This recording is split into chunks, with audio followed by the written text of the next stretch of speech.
Les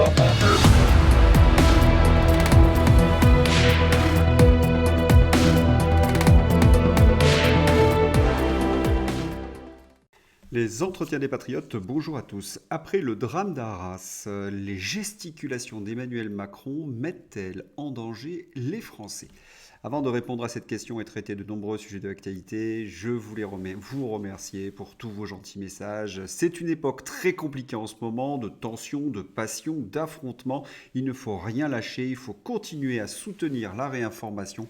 Vous savez qu'elle est particulièrement inquiétée par Thierry Breton et par la volonté évidemment de faire taire tous ceux qui donnent une information différente, tous ceux qui mettent à jour la propagande de l'Union européenne et du gouvernement. Nous allons commencer ce journal par un hommage à ce professeur Dominique Bernard, un professeur bienveillant et passionné de littérature.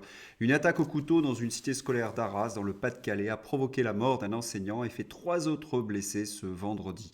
Dominique Bernard, le professeur de français tué, avait 57 ans. Il était qualifié de passionné, bienveillant. Voici ce que l'on sait de lui.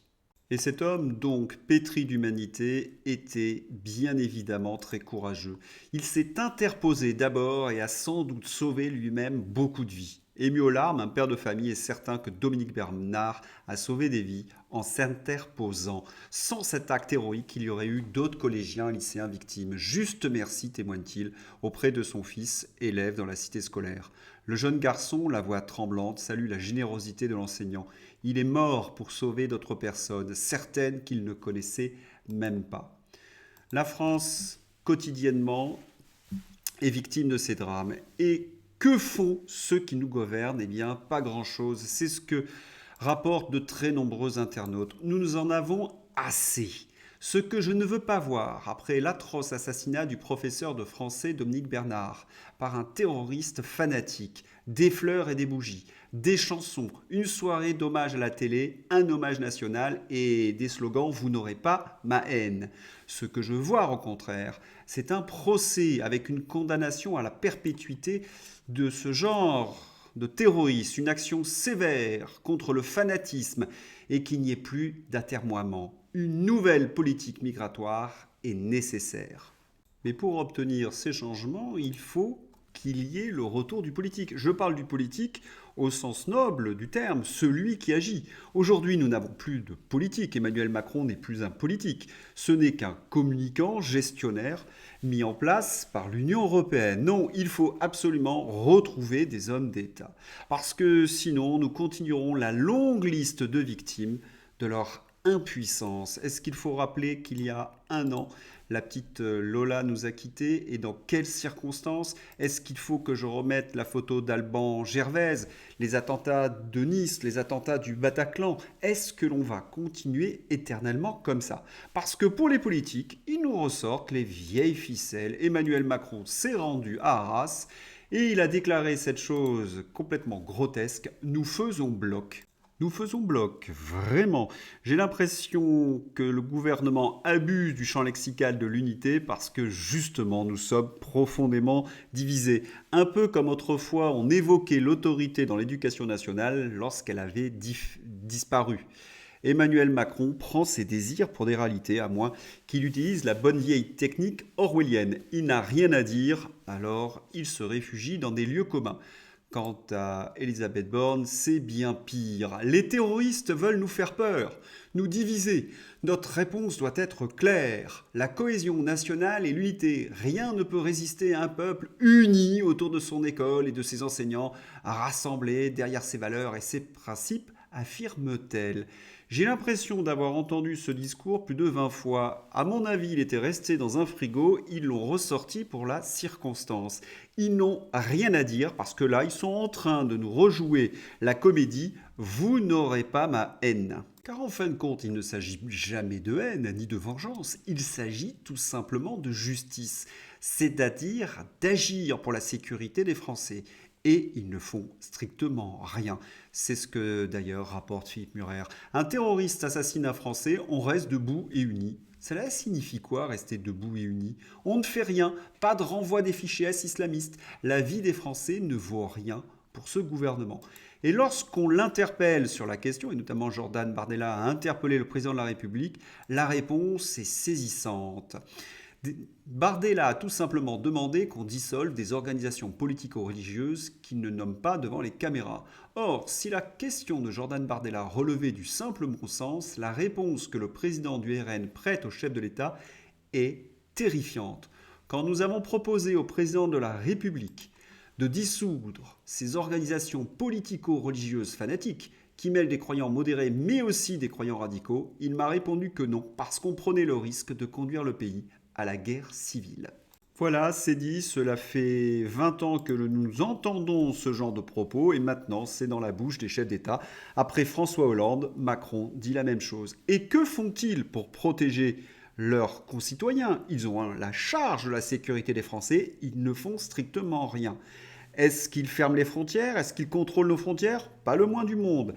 Est-ce qu'ils vont renforcer nos lois contre les terroristes? Absolument pas. Est-ce qu'ils vont donner des moyens à la police et à l'armée? Pas du tout. Est-ce qu'ils vont renforcer la justice? Que nenni? Non, strictement rien. Et nous savons tous qu'un État qui tombe en faiblesse, eh bien c'est un État qui justement bascule dans la guerre civile. Ils sont donc complices de ce fait. Et ils font même pire. Ils gesticulent et ils manipulent les Français en faisant croire qu'ils agissent. Le véritable scandale. Assassinat du professeur à Arras. Il paraît pourtant qu'un fonds Marianne porté par l'ex-inutile du gouvernement, auteur de livres de fesses, avait comme ambition de lutter contre ce type d'acte. À quoi a donc servi exactement ce fonds Marianne? À quoi donc a servi exactement ce fonds Marianne? Je tente. À toucher le fond de l'indignité de la part du gouvernement Macron, lequel a craché sur la mémoire de Samuel Paty en détournant cet argent au profit de pitoyables mercenaires de la désinformation. Autre suggestion? Certains pourraient me rétorquer que le gouvernement agit puisqu'il réactive le plan Vigipirate, c'est-à-dire quelque chose qui ne sert pas à grand-chose si ce n'est de faire de la présence pour faire croire aux citoyens français que le gouvernement agit. Et puis nous vivons au rythme des craintes d'attentats. Le musée du Louvre et le château de Versailles évacués après des alertes. Pour raison de sécurité, le musée du Louvre et le château de Versailles ont exceptionnellement fermé leurs portes samedi 14 octobre à la mi-journée. Non, il y aurait des décisions à prendre, mais elles n'ont jamais été prises. C'est ce que nous rappelle par ailleurs le journal L'Immonde. Le ministre de l'Intérieur répondait à une question de la journaliste Anne-Claire Coudray qui lui rappelait que l'auteur présumé de l'attentat d'Arras est arrivé en France à l'âge de 5 ans et qu'il n'était pas expulsé alors qu'il était fiché S. Sur ce dernier point, comme nous l'expliquions en 2015, on ne peut pas arrêter quelqu'un et encore moins l'expulser au simple motif qu'il a une fiche S. Et c'est bien là tout le problème. Alors, le journal Le Monde oublie de dire quelque chose, c'est que dans ces fiches S, il y a différents degrés et qu'il y a donc 4000 individus particulièrement dangereux qui sont d'origine étrangère. Et Pierre Conesa nous l'explique, qui est un haut fonctionnaire, il a travaillé pour la DGSE. Il faut vider le stock de fichiers S présents sur le territoire français. Il faut les expulser par principe de précaution. En effet, pour un fichier S dangereux, cela mobilise plus de 20 fonctionnaires de l'État. Donc 4000 x 20, ça ferait presque 80 000 policiers qu'il faudrait pour les surveiller. Évidemment que nous n'avons pas ces moyens, évidemment que ce n'est pas fait. Autrement dit, la sécurité des Français est mise en danger par l'inaction du gouvernement. Oui, il faut changer certaines lois vis-à-vis de ces gens extrêmement dangereux. Et il faut aussi changer l'attitude de certains vis-à-vis de groupes fanatiques, notamment la gauche. La folle journée de la famille Mogouchkov. C'est évidemment la famille de celui qui a commis l'attentat contre le professeur de français Bernard. L'interpellation de cette famille ingouche Russie soulève un tollé chez les associations. La préfecture estime qu'elle a appliqué le droit dans le respect des personnes. La famille a finalement été libérée hier soir. Pour toutes ces associations militantes, il ne faut pas séparer le bon grain de l'ivraie et elles s'en lavent les mains lorsque la France accueille des gens extrêmement dangereux.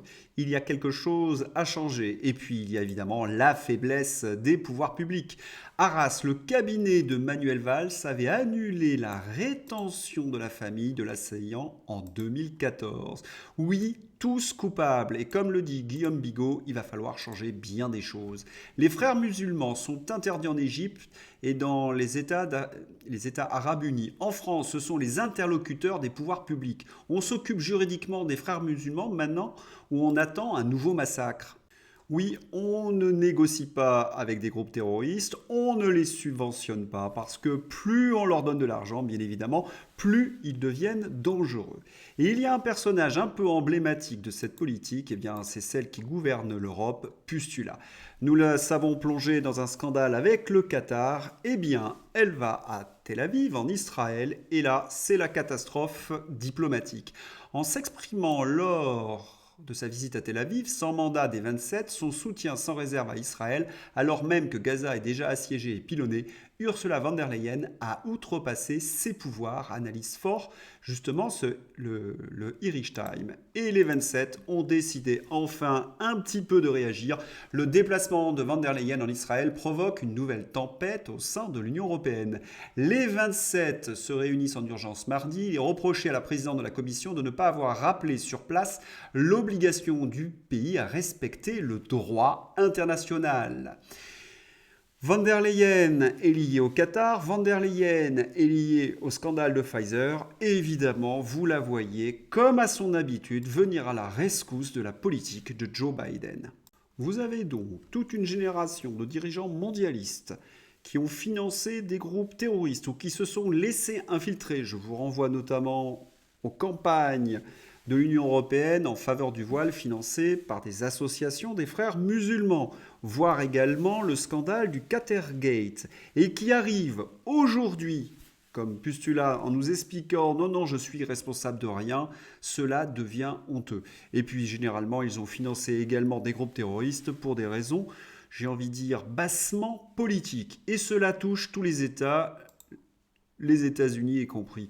L'administrateur de Joe Biden a envoyé des dizaines de millions de fonds de secours contre le Covid à un groupe accusé d'héberger des terroristes du Hamas. L'agence de secours et de travaux des Nations Unies a été qualifiée d'effectivement de branche du Hamas. Et nous avons la même chose en Israël. Pendant des années, Netanyahou a soutenu le Hamas. Aujourd'hui, on en paie le prix. La politique du Premier ministre consistant à traiter le groupe terroriste au détriment d'Abbas et de la création d'un État palestinien a causé des blessures incommensurables. C'est pour cette raison que des Israéliens hier soir ont manifesté contre la politique de Benjamin Netanyahou qui n'a pas su protéger en effet le peuple israélien. Mais cela n'est pas suffisant parce que la situation, vous le savez, est particulièrement épouvantable et atroce. Il n'y a pas de possibilité militaire s'il n'existe pas de solution politique. Et là, quelle est la solution politique ? Est-ce que c'est de chasser tous les Palestiniens de la bande de Gaza ? L'ONU informée par Israël de l'ordre d'évacuer 1,1 million d'habitants du nord de Gaza vers le sud d'ici 24 heures. Mais voilà, l'Égypte refuse bien évidemment, elle renforce sa frontière avec Gaza et l'Arabie saoudite a déclaré s'opposer à tout transfert de la population gazaoui. Les États limitrophes ne peuvent pas accepter ce déplacement ni politiquement ni physiquement, ça serait une véritable catastrophe. Donc politiquement, il n'y a strictement rien. Vous avez donc le Hamas qui se sert de bouclier de la population civile et vous avez des bombardements qui ne respectent pas le droit international. Oui, les peuples sont pris en otage par leurs dirigeants. Alors, j'ai envie de dire, dans cette situation extrêmement triste, est-ce qu'il y a des hommes qui seraient capables de nous amener un peu la paix ? Eh bien, vous les connaissez, nous les défendons sur cette chaîne. La Russie veut convoquer un vote du Conseil de sécurité pour obtenir un cessez-le-feu immédiat. Mais il est certain que Washington opposera son droit de veto. C'est possible, mais la position américaine est en train d'évoluer pour une raison simple, c'est que l'opinion américaine est en train de se retourner dans cette histoire. Les images qui nous viennent de Gaza sont en effet insupportables. Vous avez donc la diplomatie russe qui s'agite, et qui s'agite dans le bon sens du terme cette fois-ci. Le porte-parole du Kremlin estime nécessaire de maintenir le dialogue avec les Israéliens et les Palestiniens. Selon Dimitri Peskov, cette approche doit permettre à Moscou de participer en tant que médiateur au règlement du conflit. Nous maintenons le dialogue avec les deux pays, a déclaré le 11 octobre Dimitri Peskov à propos du conflit israélo-palestinien dans un entretien avec le journaliste Pavel Zarubin. Celui-ci demandait notamment si la Russie comptait qualifier le Hamas d'organisation terroriste, comme l'ont déjà fait la France par la voix d'Elisabeth Borne ainsi que l'Union européenne. À cette question, le président Vladimir Poutine y avait répondu il y a quelques jours, mais il a réitéré la position russe dans un nouvel entretien. Israël a été victime d'une attaque d'une brutalité sans précédent, il a le droit de se défendre. Oui, il faut lutter contre les groupes terroristes. Mais dans le même temps, le président a déclaré qu'il était nécessaire de rechercher une solution pacifique au conflit. C'est pour cette raison que la Russie va donc déposer une proposition à l'ONU. C'est ce que je vous ai montré il y a quelques instants. En effet, la position gaulliste, comme la position russe, elle doit être équilibrée. Sans option politique, l'option militaire est vouée à l'échec. Si vous avez aimé ces entretiens, n'hésitez pas à les soutenir, à les diffuser sur d'autres réseaux sociaux, à aider cette chaîne à se développer. Merci à tous, bon dimanche, au revoir.